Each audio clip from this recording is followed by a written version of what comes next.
pembalap muda asal Sleman, DIY, secara terbuka menyatakan targetnya finish di 3 besar klasemen Red Bull Rookies Cup 2026. Ini bukan ambisi kosong.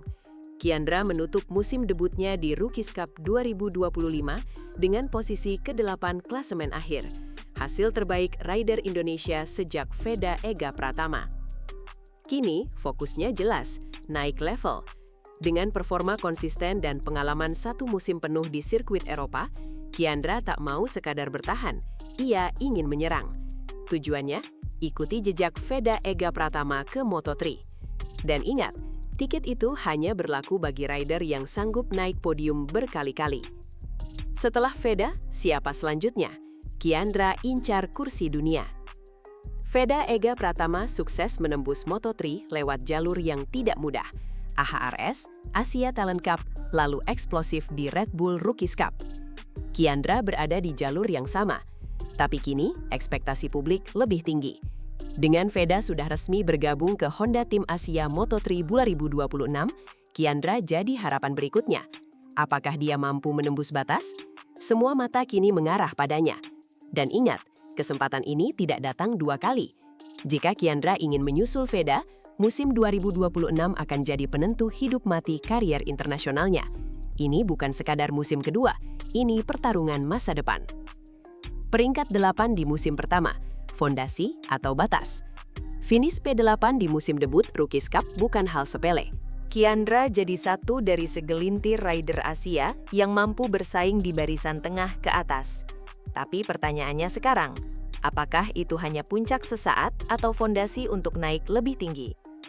Musim 2025 memberi banyak pelajaran, soal adaptasi dengan motor KTM, soal agresivitas rider Eropa, hingga bagaimana menahan tekanan saat semua tim menilai. Tapi tahun depan, semua rider rookie sudah hilang statusnya. Kiandra harus lebih cepat, lebih keras, lebih taktis. Jika tidak, mimpinya ke Moto3 bisa buyar dalam sekejap. Latihan fisik dan mental, kunci bertahan di Eropa.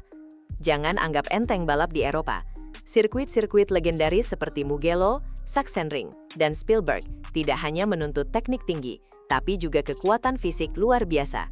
Kiandra sadar, itu sebabnya ia menegaskan bahwa latihan fisik dan mental jadi prioritas utama menuju 2026. Saya harus lebih strong untuk bertarung, ujarnya lugas. Artinya, bukan cuma otot yang dilatih, tapi juga kepala, cara menghadapi tekanan, media, tim, dan rasa takut gagal. Disinilah banyak rider muda Asia tumbang, tapi Kiandra tahu, kalau ingin ke Moto3, semua harus disiapkan dari sekarang. Veda jadi tolok ukur, inspirasi atau tekanan. Veda Ega Pratama bukan cuma senior, tapi juga standar baru bagi rider Indonesia. Dengan gelar juara Asia Talent Cup dan runner-up Rookies Cup 2025, ia membuka jalan. Tapi di sisi lain, ini menciptakan ekspektasi baru terhadap Kiandra. Semua orang akan membandingkan. Apakah Kiandra bisa tampil konsisten seperti Veda? Apakah dia mampu menang lawan rider Spanyol atau Italia yang sejak kecil sudah balapan di Eropa? Jawaban itu akan terungkap di tiap tikungan musim 2026. Tapi yang pasti, publik Indonesia kini menanti. Apakah Kiandra mampu menulis sejarah keduanya? Red Bull Rookies Cup bukan sekadar ajang pembinaan. Jangan salah sangka, Red Bull Rookies Cup bukan ajang junior biasa. Ini adalah gerbang eksklusif ke kejuaraan dunia. Nama-nama seperti Pedro Acosta, Ayumu Sasaki, hingga Veda Ega Pratama, semuanya lahir dari sini. Kiandra kini berdiri di garis yang sama. Tapi pesaingnya pun tak main-main. Banyak rider Eropa dengan dukungan akademi besar, pelatih elit, dan pengalaman lintasan yang jauh lebih dalam. Itulah mengapa satu kesalahan kecil di Rookies Cup bisa fatal. Tapi jika Kiandra sanggup konsisten podium atau menang seri, pintu ke Moto3 bisa terbuka, lebih cepat dari yang diprediksi. Tim, data, dan telemetri. Era balap modern yang kejam. Balap saat ini bukan hanya soal keberanian di atas motor, tapi soal bagaimana membaca data dan telemetri. Kiandra harus bekerja dengan engineer, menganalisis tiap sektor lintasan, dan memahami bagaimana cara memperbaiki kekurangan. Ini bukan seperti balapan lokal yang hanya soal skill tangan. Di Eropa, setiap torsi, sudut lean angle, bahkan tekanan ban bisa jadi pembeda podium atau P10. Kiandra harus jadi pembelajar cepat. Tanpa itu, dia hanya akan jadi rider eksotis dari Asia yang datang lalu tenggelam. Tapi jika dia kuasai semua itu, siap-siap lihat kejutan dari Sleman. Musim 2026, tak ada lagi alasan masih adaptasi. Di musim pertamanya, Kiandra masih punya kartu rookie, semua orang memaklumi kesalahan. Tapi di 2026, label itu hilang. Setiap balapan adalah ujian. Tak ada ruang untuk crash konyol, miss braking, atau kehilangan fokus. Kiandra sendiri sadar, ini musim penentuan. Ia harus all out dari seri pertama hingga terakhir. Setiap poin berharga, karena bukan hanya hasil akhir yang dinilai. Tim-tim Moto3 juga melihat progres, konsistensi, dan cara kerja di pedok.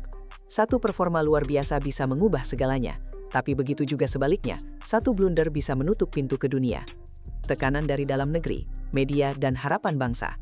Jangan lupakan satu hal, tekanan dari tanah air. Kini, publik Indonesia mulai memahami peta Road to MotoGP.